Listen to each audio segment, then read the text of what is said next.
बिस्मिल्लाहिर्रहमानिर्रहीम स्टूडेंट्स, आज हमारा क्लास 10 की फ़िज़िक्स का लेक्चर नंबर 8 है। और लेक्चर नंबर 8 में हमारा आज का टॉपिक है on page number 10, waves as a carrier of energy. Students, आपको याद होगा कि जब मैंने वेव के बारे में आपको फर्स्ट लेक्चर में बताया था, तो मैंने आपको यही कहा था वेव क्या काम करती है। तो वेव एनर्जी को एक जगह से दूसरी जगह ट्रांसफ़र करती है। बस, वेव ट्रांसफर्स व्हाट? एनर्जी।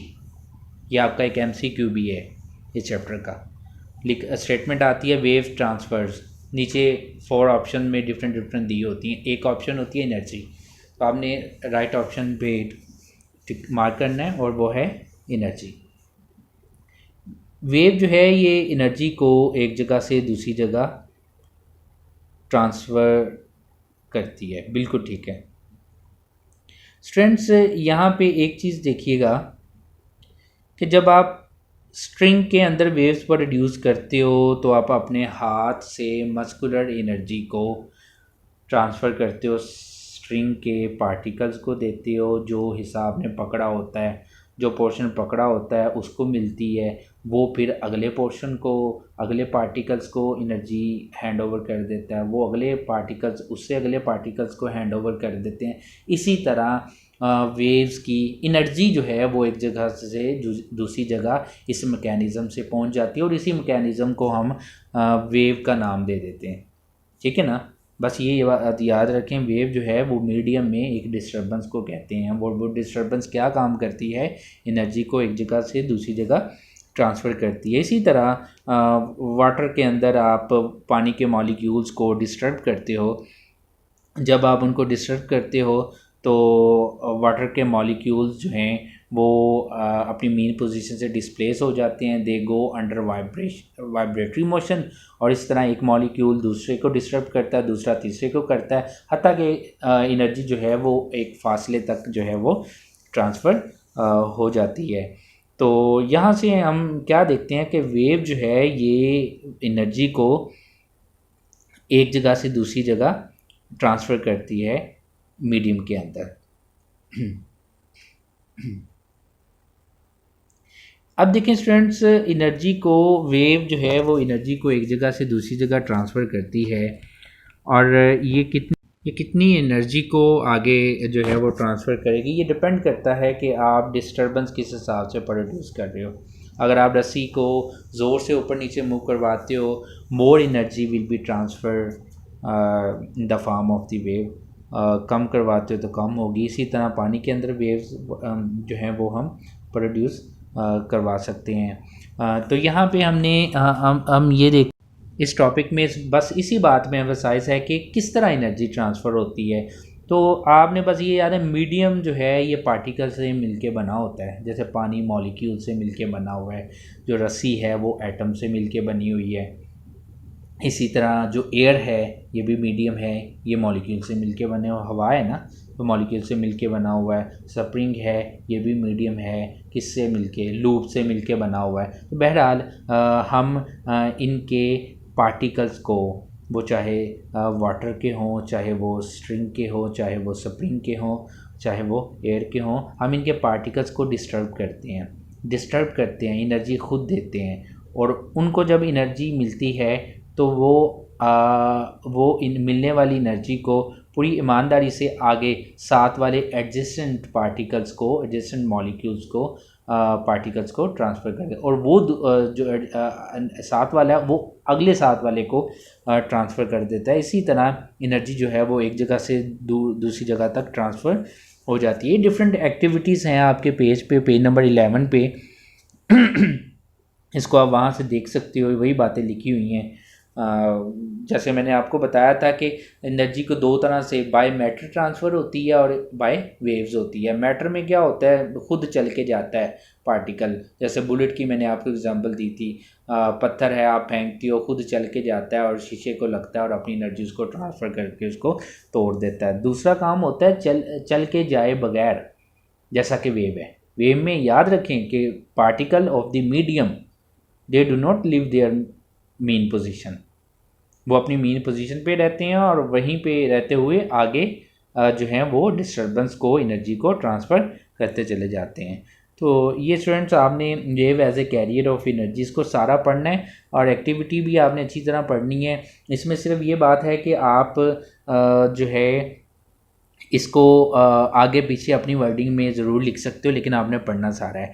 आगे स्टूडेंट अक्सर 2 मार्क्स का इंपॉर्टेंट क्वेश्चन भी इसके ऊपर इंपॉर्टेंट लिखने, पेज नंबर 11 पे, relation between velocity, frequency and wavelength. देखिए हर वेव के पास 3 चीज़ें, 3 थिंग्स एसोसिएट होती हैं, बड़ी इंपॉर्टेंट। एक को हम कहते हैं वेलोसिटी, वेव मूव करती है तो क्या वेव की कोई वेलोसिटी नहीं होगी, वेलोसिटी से ही मूव करेगी ना। दूसरा, हर वेव की फ्रीक्वेंसी होती है, हर वेव की फ्रीक्वेंसी होती है। तीसरी बात, हर वेव की वेवलेंथ होती है। अब वेवलेंथ को डिफ़ाइन हम कैसे कर सकते हैं? अगर आप पेज नंबर 10 पे देखें तो ये ट्रांसवर्स वेव स्प्रिंग में बनी है, तो 2 कंसेक्यूटिव क्रस्ट का या ट्रफ का जो दरमियानी फासला होता है इसको हम वेवलेंथ कहते हैं, and it is denoted by lambda. Lambda LAMDA, lambda. इसको देख लें, ये पेज नंबर 10 पे ऊपर बना भी हुआ है, क्रस्ट के साथ आगे क्रस्ट है तो दरमियानी फासले को लैम्डा से डिनोट करवाया हुआ, और इसको इस वेव की वेवलेंथ कहते हैं। तो वेव के पास 3 चीज़ें होती हैं। कौन कौन सी मैंने बताया?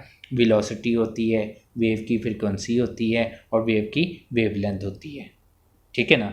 और इन तीनों में v वेलोसिटी, f फ्रीक्वेंसी और lambda wavelength, v f lambda, इन तीनों में एक रिलेशन है, बहुत फेमस और बहुत उसका यूज़ होता है, आगे चल के न्यूमेरिकल्स में होगा, वेलोसिटी में, फ्रीक्वेंसी में और वेवलेंथ में, v f और लैम्डा में। और वो रिलेशन क्या है, पहले मैं ज़ुबानी बोल देता हूँ। v is equal to f lambda, v is equal to f lambda. Students इसको अपने सामने आप लिख लें, v is equal to f lambda, और this is also known as wave equation, इसको हम वेव इक्वेशन भी कहते हैं। अब इसमें अगर आप गौर से देखें, v is equal to f lambda, ये 2 मार्क्स का हमें क्वेश्चन आता है कि आप इसको डिराइव करते हैं। डिराइव वेव इक्वेशन क्वेश्चन इस तरह भी आ सकता है, वो क्या बाज़ कहते हैं derive v is equal to f lambda, इस तरह भी कह देता है। तो इस तरह जो है वो आपको डिफरेंट वे से क्वेश्चन पूछ सकता है। बहरहाल इसकी डेरिवेशन हमने कैसे करनी है इसको आप देखें सबसे पहले।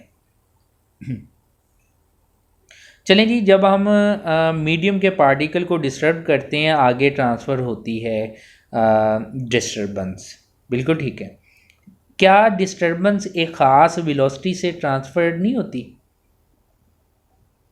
स्लो जाएगी, तेज़ जाएगी, लेकिन एक कोई ना कोई वेलोसिटी की वैल्यू से तो जाएगी ना। चलें, वो वेलोसिटी की वैल्यू मान ले v है, ठीक है। अब वेलोसिटी जो है ये किसके इक्वल होती है? डिस्टेंस ओवर टाइम के। तो v is equal to d over t, very basic formula of velocity, v is equal to d over t, जो कि हमने क्लास 9 में भी पढ़ा हुआ है, v is equal to d over t. अब यहाँ पे स्टूडेंट्स ये फार्मूला ज़रा आपने लिख के अपने सामने रख लें, यही से बस 1 स्टेप प्रोसेस है, फिर हमारी डेरिवेशन हो जानी है। v is equal to d over t, d जो है ये डिस्टेंस जो कवर किया किसने? वो डिस्टर्बेंस ने या एनर्जी ने, और उसको डिस्टेंस कवर करने में जो टाइम लगा वो नीचे है, और d ओवर टी इसी की रेशियो को हम वेलोसिटी कहते हैं। Students v is equal to d over t, अब मैं v is equal to d over t पे एक कंडीशन इम्पोज करने जा रहा हूँ, गौर से देखिएगा। अगर डिस्टेंस कवर वेव अपनी वेवलेंथ के इक्वल करे, यानी d जो है अगर लैम्डा के इक्वल हो जाए, d जो है वो किसके इक्वल हो जाए? लैम्डा के equal. v is equal to, if time taken by the wave is moving from one point to another is equal to its time period। यहाँ पे स्टूडेंट्स इसको फिर से देखें, v is equal to d over t लिखा हुआ है, v is equal to d over t। अब ये जो टी है ये क्या है, टाइम।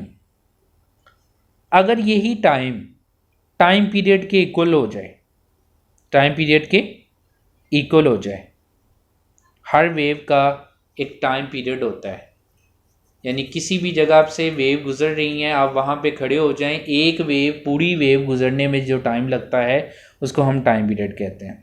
अगर टाइम पीरियड के इक्वल हो जाए, यानी ऊपर लिखा हुआ है v is equal to d over t, नीचे भी लिखा हुआ है v is equal to lambda over t, तो ऊपर वाले रिलेशन में स्मॉल टी है, नीचे वाले में कैपिटल टी है। तो इसका मतलब ये है कि अगर टाइम पीरियड बन जाए तो गुजरने वाली वेव जो है वो डी डिस्टेंस कवर्ड जो है ये लैम्डा की इक्वल हो जाएगा। यहाँ पे दो चीज़ों की रिप्लेसमेंट हो रही है। आपने स्मॉल टी को कैपिटल टी से रिप्लेस करवा देना है और डी को लैम्डा से। अगर स्मॉल टी कैपिटल टी के इक्वल का हो जाए, यानी टाइम पीरियड के इक्वल टाइम हो जाए, तो फिर 1 लैम्डा वेवलेंथ वहाँ से गुजर जाती है, डी की जगह पे लैम्डा आ जाएगा, यानी टी की जगह पे कैपिटल टी, जब टी की जगह पे कैपिटल टी होगा तो डी की जगह पे क्या आ जाएगा, लैम्डा आ जाएगा। ये ज़रा ट्रांसफॉर्मेशन आपने याद रखनी है। और हमारे पास क्या आ गया, v is equal to lambda over t. अब टी, कैपिटल टी ये टाइम पीरियड है, और टाइम पीरियड का पता है आपको 1 ओवर एफ के इक्वल होता है, रेसिप्रोकल ऑफ दी फ्रीक्वेंसी। तो अगर आप v is equal to lambda over t की जगह पे 1 ओवर एफ लिखें और इसी 1 ओवर एफ को आप ऊपर ले जाएं, तो फाइनली ऑन पेज नंबर 12 इसकी फर्स्ट लाइन पे आपको v is equal to F lambda इसकी जो डेरिवेशन है वो मिल जाएगी। तो स्टूडेंट्स इसकी डेरिवेशन आपको अच्छे तरीके से आनी चाहिए, बहुत इंपॉर्टेंट है, इसको अच्छे तरीके से याद कीजिएगा। v is equal to F lambda, इसमें सिर्फ एक कॉन्सेप्ट है, यही बात जो मैंने आपको बताई पेज 11 पे, कि अगर टाइम पीरियड के इक्वल हो जाए, ठीक है, तो डिस्टेंस जो है जो वेव कवर करती है वो अपनी वेवलेंथ के इक्वल कवर करती है। तो इसके फ़ौरन बाद आपने टाइम पीरियड की वैल्यू पुट कर देनी है 1 ओवर एफ। जब 1 ओवर एफ ऊपर जाएगा तो it will become F over 1, तो लैम्डा मल्टीप्लाई एफ ओवर 1 लिखते नहीं है, वो वैसे ही एफ आ गया, तो v is equal to F lambda. Finally we have this relation. और ये v is equal to F lambda जो है ये for both types of waves के लिए होल्ड करता है। ट्रांसवर्स वेव्स हों, we can use this formula, we can use this relation. Longitudinal हो, we can use this relation, यानी मैकेनिकल के लिए ये चीज़ फार्मूला होल्ड करता है, और इसका बहुत ज़्यादा यूज़ हम करेंगे न्यूमेरिकल्स में। आई होप कि आप स्टूडेंट्स को ये समझ आ गई होगी। Thank you very much.